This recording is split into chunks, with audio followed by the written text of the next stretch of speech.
വിജയ് രൂപാണി എന്ന മുൻ മുഖ്യമന്ത്രിയുടെ അപ്രതീക്ഷിത വിയോഗത്തിന്റെ ഞെട്ടലിലാണ് ബി.ജെ.പി. നേതാക്കളും പ്രവർത്തകരും.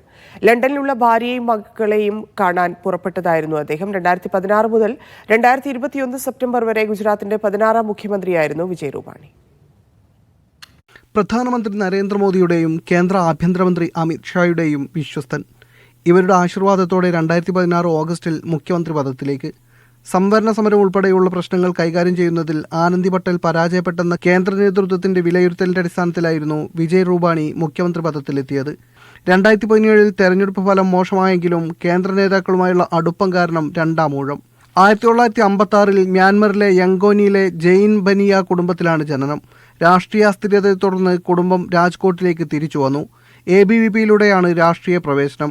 തുടർന്ന് RSSലും 1971 ജനസംഘത്തിലും പിന്നീട് BJP-യിലും അംഗമായി. അടിയന്തരാവസ്ഥ കാലത്ത് 11 മാസം ജയിൽ ശിക്ഷ അനുഭവിച്ചു. 1987 രാജ്കോട്ട് മുനിസിപ്പൽ കോർപ്പറേഷൻ അംഗമായാണ് പാർലമെന്ററി രാഷ്ട്രീയത്തിലേക്ക് എത്തുന്നത്. 1996-97 രാജ്കോട്ട് മേയറായി. 1998 BJP സംസ്ഥാന സെക്രട്ടറിയായി. 2006 മുതൽ 2012 വരെ രാജ്യസഭാ അംഗം കൂടിയായിരുന്നു വിജയ് രൂപാണി. മീഡിയ 1, ഡൽഹി.